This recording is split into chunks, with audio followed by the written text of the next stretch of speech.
The exhaustion you've been feeling, the kind that doesn't go away with sleep, the bone-deep fatigue that medical tests can't explain, is not a weakness. It's evidence. Evidence that you've been deployed in a spiritual war most people don't even know exists, carrying burdens that were designed to forge you into what the kingdom of darkness fears most, an untouchable warrior operating at governmental clearance. Every morning, when you wake up and that invisible weight presses down on your chest before your eyes even open, before you've had a single conscious thought, that pressure isn't depression and it isn't anxiety in the clinical sense that doctors try to medicate away. That weight is the atmospheric density of spiritual assignments that have been assigned to your territory, assignments so heavy that if the average person carried them for even 48 hours, they would completely collapse under the gravitational pull of what you've been managing for months or even years. The people who walked away when you needed them most weren't simply abandoning you, they were evacuating. Your solitary burden, that invisible weight pressing on your chest every morning, irritates those who operate on harvested light rather than generated light. When you enter a room and suddenly feel contemptuous gazes, smirking faces watching you struggle, understand this. They're not reacting to what you're doing, they're reacting to what you're carrying. The anointing on your life creates an involuntary response in narcissistic entities. Disgust mixed with envy, because your survival exposes their fragility.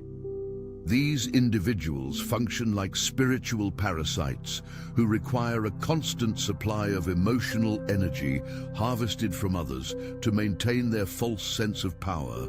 And when they encounter someone like you, who generates light from an internal source connected directly to divine frequency, their entire system short-circuits. They cannot comprehend how you continue to stand when by all logical calculations you should have crumbled months ago.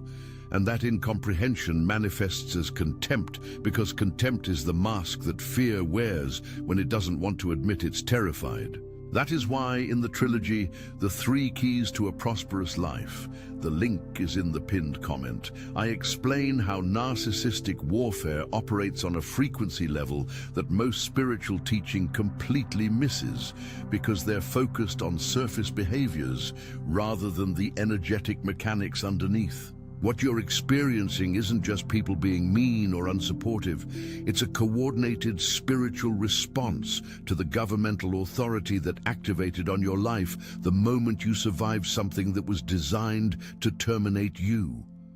The isolation you've experienced wasn't rejection, it was strategic removal. Every friend who suddenly stopped calling, every invitation that ceased, every relationship that dissolved without explanation, these were surgical extractions performed by the divine intelligence to protect what was being built inside you during a construction phase, so sensitive that even well-meaning people could have accidentally contaminated the process with their unhealed trauma, their limiting beliefs, and their fear-based counsel that would have convinced you to play it safe when heaven needed you to walk through fire.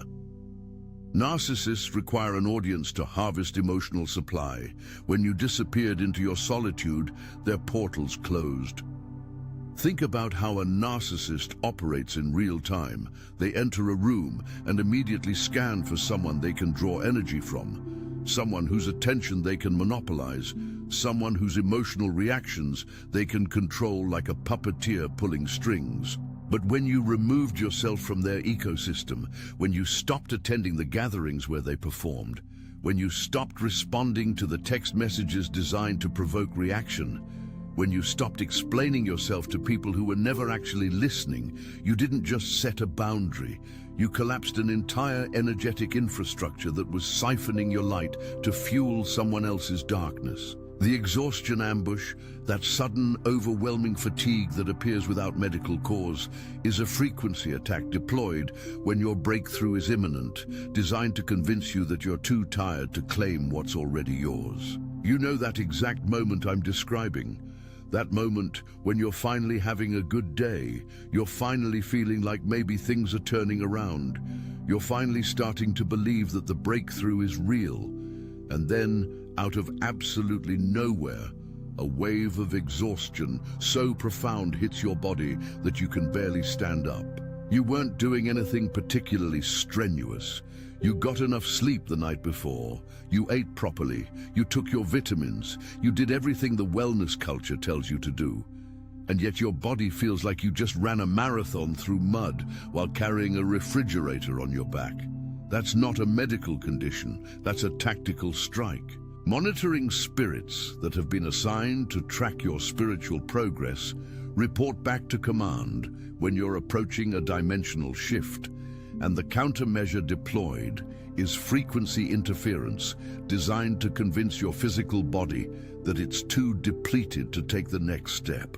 But here's what they don't tell you in church, that exhaustion is actually confirmation that you're closer than you've ever been, because the enemy doesn't waste ammunition on people who aren't a threat.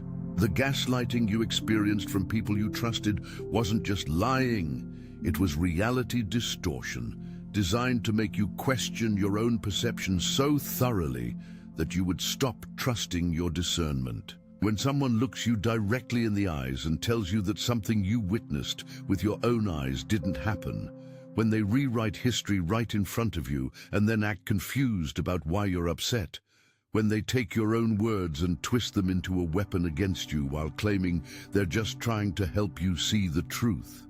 That's not a communication breakdown, that's psychological warfare. The narcissistic pattern operates by creating cognitive dissonance so severe that your brain literally cannot process the contradiction between what you know is true and what you're being told is true. And in that gap of confusion, they slip in their alternative narrative and anchor it with emotional manipulation, usually some combination of guilt, fear, or obligation. You remember the specific incidents, the moments that felt like reality itself was glitching. You said something completely reasonable in a calm tone, and somehow by the end of the conversation, you were apologizing for being unreasonable and aggressive, even though you never raised your voice. You set a boundary about something that was hurting you, and instead of the boundary being respected, you found yourself comforting the person who violated it, because they managed to flip the script and position themselves as the victim of your boundaries. You accomplished something significant, and when you shared it with someone you thought cared about you, their response was a compliment so backhanded that you walked away feeling worse than if they had just been openly critical. These aren't random social mishaps, these are precision strikes calculated to destabilize your confidence in your own judgment. Because if they can make you doubt yourself, they can control you.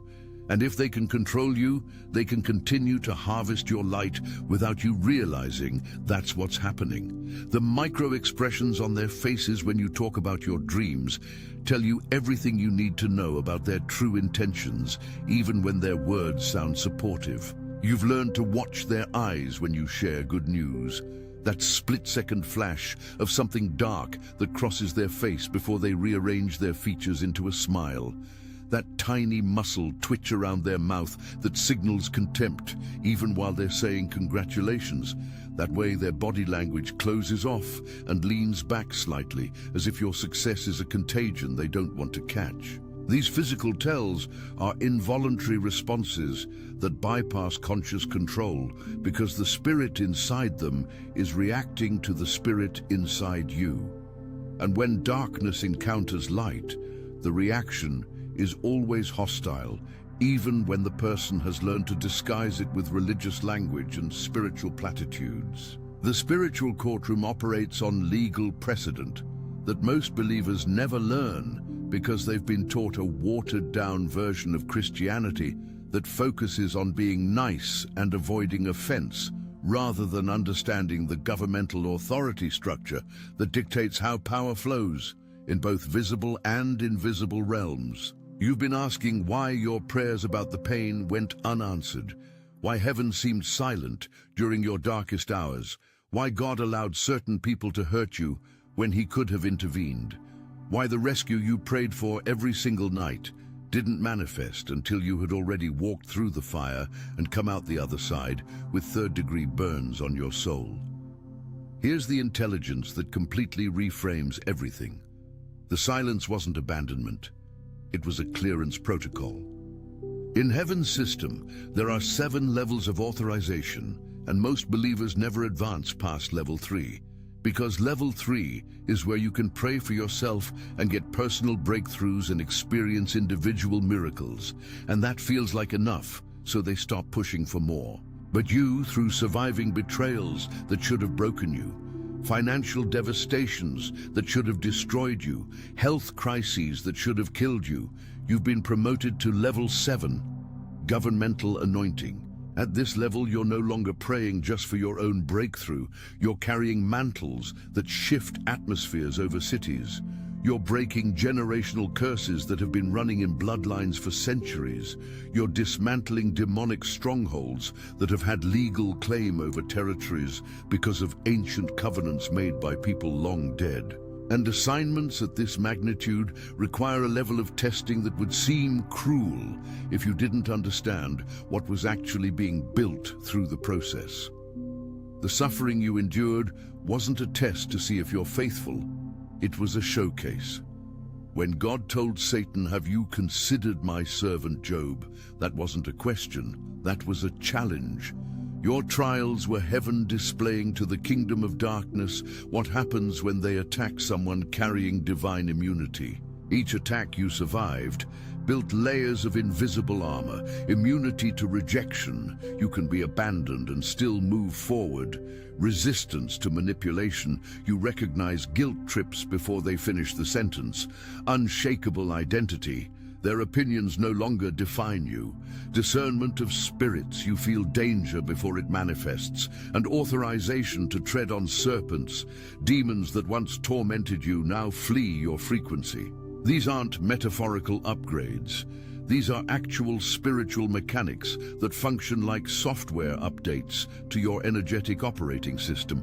And just like software updates, sometimes you have to completely shut down and reboot for the new programming to integrate, which is why the isolation phase felt like death, but was actually metamorphosis. The unexplainable favor mixed with unexplainable attack, doors opening while others slam shut, provision flowing while crisis erupts. This isn't chaos, it's warfare mechanics. The enemy attacks hardest right before promotion because your elevation threatens his territorial claim. Monitoring spirits have been tracking your prayer life, your worship patterns, your breaking points, searching for the vulnerability that will make you quit inches from victory. Every conversation you have is being monitored. Every decision you make is being analyzed.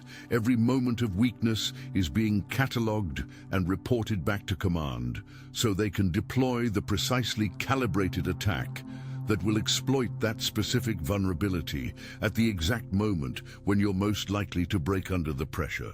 This sounds paranoid until you start noticing the patterns, until you realize that certain attacks always happen right after you have a powerful prayer encounter, until you see that specific people always call you with their drama right when you're about to take a significant step forward, until you notice that financial emergencies always seem to manifest right before a prophetic deadline. But every attack you survived rewired your spiritual circuitry, making you denser, harder to penetrate, impossible to break. Your neural pathways literally changed through trauma, not in the way that trauma usually damages people, but in the way that pressure creates diamonds. Most people who experience what you experience develop PTSD, they develop anxiety disorders, they develop depression, they develop coping mechanisms that keep them stuck in victim consciousness for the rest of their lives. But something different happened to you, something that medical science can't explain and psychology can't categorize, something that only makes sense through a spiritual lens. You developed post-traumatic growth. Your trauma became a portal instead of a prison. The attacks that were designed to destroy you became the very mechanism that upgraded you into a version of yourself that cannot be destroyed by anything this realm can throw at you. And that's the part the enemy didn't calculate when he authorized the assignment against your life. The prophecy about you being the strongest warrior isn't future tense, It's past tense. It activated the moment you chose to take another breath when quitting made logical sense. That 3 in the morning moment when you sat on the edge of your bed, hands shaking, counting reasons to give up, and something whispered, "Not yet. I still need you." That was the prophecy manifesting in real time. Your survival wasn't luck. It wasn't stubbornness. It wasn't just your personality being naturally resilient. It was the decree of heaven being written through your scars. Every tear you cried was ink. Every prayer you screamed into the darkness was a signature. Every moment you chose to stand when your legs were shaking was a legal document being filed in the courts of heaven, establishing precedent for battles you haven't even fought yet, but that you've already been authorized to win. You're not waiting to become the strongest. You're being awakened to recognize you already are. The crown of governmental authority is already on your head. You just can't feel the weight yet because you're so conditioned to carrying heavier things. For years, you've been carrying the weight of other people's expectations, the weight of trauma you didn't cause, the weight of responsibilities that weren't yours to carry, the weight of dysfunction in systems you were trying to fix. And all that weight was so heavy that when heaven placed the crown on your head, you didn't even notice because what's a crown compared to the mountain you've been carrying? The enemies who targeted you weren't attacking randomly. They were executing a counter-protocol against someone heaven just promoted. They saw the clearance upgrade before you did. They saw the governmental anointing activating on your life before you even knew it was there.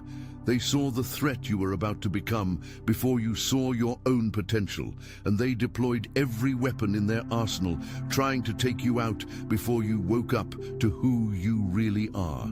The narcissistic abuse, the monitoring spirits, the frequency theft, all deployed because you became a threat to territorial darkness the moment you refused to quit. Every narcissist who came into your life, every toxic relationship you survived, every workplace bully who targeted you, every family member who scapegoated you, every friend who betrayed you, they were all dispatched by the same command center. They were all reading from the same playbook. They were all executing the same protocol. Isolate the target, destabilize their reality, drain their resources, discredit their testimony, and if possible, terminate their assignment before they figure out what they're carrying. But the protocol failed. Not because you were stronger than the protocol, not because you were smarter than the enemy, but because the one who called you is faithful, and he who began a good work in you will complete it. And every attack that was designed to stop the work only accelerated the completion timeline, because God has a pattern of using the enemy's weapons against him and turning what was meant for evil into the very thing that positions you for unprecedented favor. Here's the vindication sequence activating now. Private restoration, provision hitting your account from sources you didn't apply to, public acknowledgement, people suddenly treating you with unexplainable respect, and enemy conversion. Those who opposed you will become witnesses to what God did for you. The 30-day protocol is in motion. 7 days of silence, announce nothing. 7 days of pruning, cut what drains you. 7 days of preparation, organize your environment. 7 days of testing, every attack compressed into 1 week to prove you're ready. And 2 days of release, the green light to move. This isn't symbolic. This is actual spiritual mechanics operating on a timeline that has already been set in heaven. And if you're hearing this right now, it's because you're currently somewhere in that 30-day window, which means the vindication isn't coming. It's here. It's just manifesting in the invisible realm first, before it breaks through into the visible realm. And your job isn't to make it happen. Your job is to stay positioned and watch it unfold. The warfare targeted you as the strongest because you are the strongest. The assignment coming isn't harder work, it's different work. You're transitioning from warrior mentality to royal identity, from fighting to win to fighting from the win. The training phase is complete. The boot camp is over. What's activating now isn't another test. It's your deployment into the governmental authority you were always designed to carry. The lighthouse doesn't chase moths. Moths are drawn to light they cannot generate. Your survival is the prophecy. Your scars are your weapons. Your silence is your shield. And the enemies who thought they were destroying you were unknowingly forging the very armor that now makes you untouchable. Now let me take you deeper into the mechanics of what actually happened during those moments that felt like you were losing your mind, but were actually you being upgraded beyond the frequency where the old attacks could reach you. There's a specific phenomenon that happens to chosen ones that nobody talks about because it's so bizarre that if you tried to explain it to someone who hasn't experienced it, they would think you need medication. But if you've lived it, you know exactly what I'm describing. You're having a conversation with someone, and mid-sentence, you suddenly feel like you're watching the interaction from outside your body, like you're in a movie theater watching yourself on screen, and you can see the entire script playing out. You can see where the conversation is headed. You can see the trap being set. You can see the manipulation coming 3 sentences before it arrives. And you have this surreal moment of choice where you can either continue playing the role you've always played, or you can exit the script entirely and watch what happens when you refuse to read the lines they expect. This dissociative awareness isn't mental illness. It's spiritual intelligence activating. Your consciousness literally expanded beyond the 3-dimensional timeline where cause and effect operate in linear sequence. And you gained access to a 4th-dimensional perspective where you can see probable outcomes before they manifest. This is the same mechanism that operates in prophetic gifting, the same mechanics that allow seers to see into the future, the same spiritual technology that Jesus operated in when he knew what people were thinking before they spoke, or when he knew Judas would betray him before Judas knew it himself. The narcissists in your life were training simulators. They were creating the high-pressure environment necessary to force this upgrade.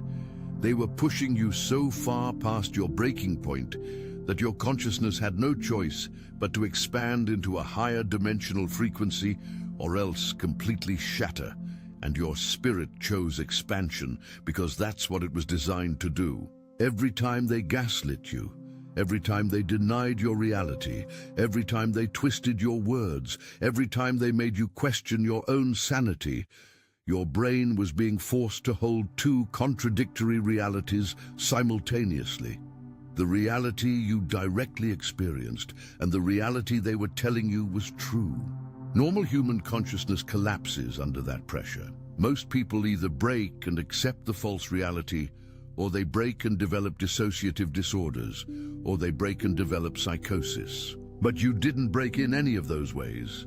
Instead, something inside you broke open, like a seed casing that has to crack for the plant to emerge. And what emerged was a version of you that can navigate multiple timelines simultaneously, that can see through deception without needing external validation, that can trust your own discernment even when everyone around you is telling you you're wrong, that can stand in your truth without needing anyone to believe you because you know what you know, and their disbelief doesn't change the facts. The chase dream, you know exactly which dream I'm describing, because if you're carrying this level of anointing, you've had this dream multiple times in multiple variations. You're running from something terrifying, something that wants to destroy you, and your legs are moving, but you're not going anywhere. You're running through mud or water or quicksand. Every step takes monumental effort, but produces minimal distance. And the thing chasing you is getting closer, and you can feel its breath on your neck. And you know if it catches you, something terrible will happen. You wake up in a panic, heart pounding, sheets soaked with sweat, and the terror feels so real that it takes several minutes to convince yourself you're safe in your bed, and it was just a dream. Except it wasn't just a dream, it was a real-time report of what's happening in the spiritual realm. The chase dream is your spirit showing you the demonic assignment that's been tracking you, the spiritual entity that has been assigned to hunt you down and stop you from reaching your destination. And the reason you're running, but not moving, is because in the natural realm, you're taking all the right actions, but there's a spiritual blockage preventing your forward momentum from translating into visible results. Every step you take in the natural feels like you're working twice as hard for half the results, like you're pushing against an invisible wall, like there's a force field around your breakthrough that you can see but can't penetrate. That's not your imagination, that's warfare.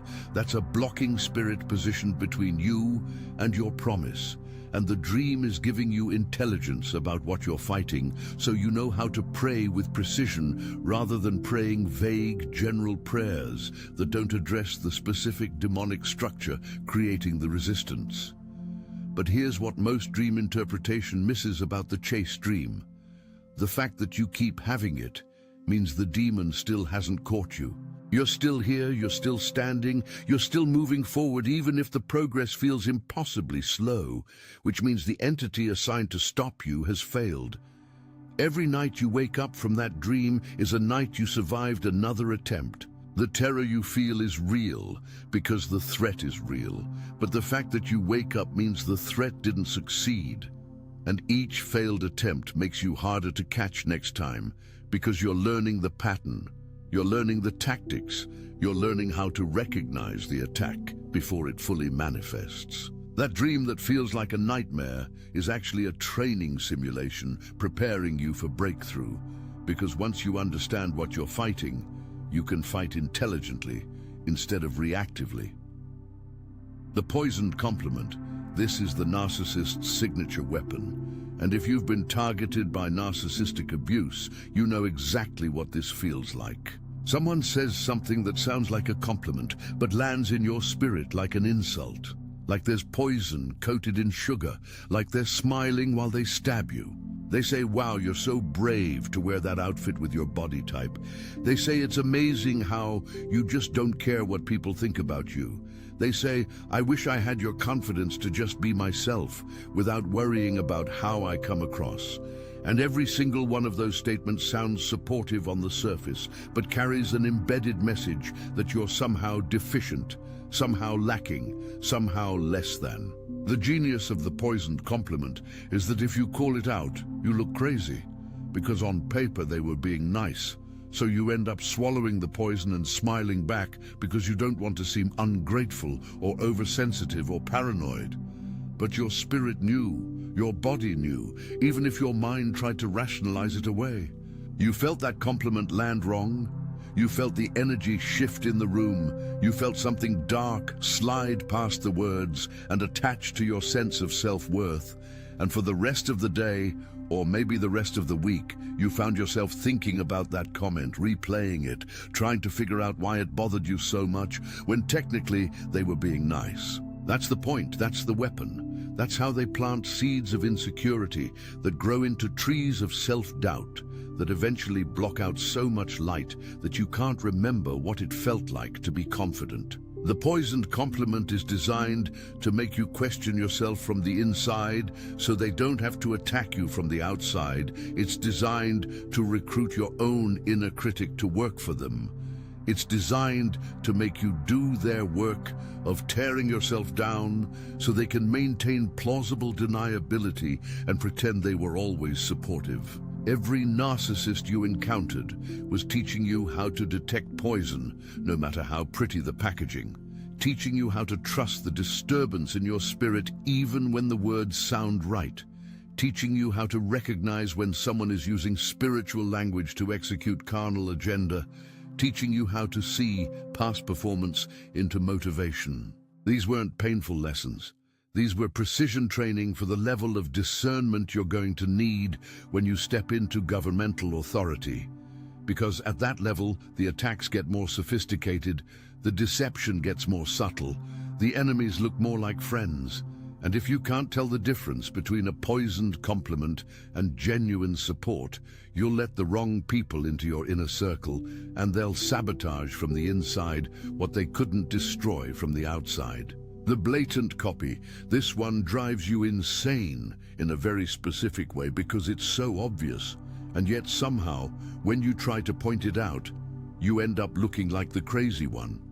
You create something, you share an idea, you pioneer a new approach, you develop a unique style, and then someone in your circle takes that exact thing and copies it almost identically, but with just enough small changes that they can claim they came up with it independently. You watch them get praised for your innovation. You watch them receive credit for your creativity. You watch them build a platform on the foundation you laid. And when you mention that they copied you, people look at you like you're being petty or insecure or jealous, like you're so arrogant to think you own that idea, like you should be flattered by imitation instead of violated by theft. But it's not imitation. It's identity theft. It's spiritual plagiarism. It's a vampire that can't generate its own light, so it steals yours and wears it like a costume, hoping nobody notices that the light doesn't actually come from inside them. The reason it bothers you so deeply isn't ego. It's because you're feeling a spiritual principle being violated. The principle of original anointing. God gave you that idea, that strategy, that creative expression as a unique fingerprint of your specific assignment.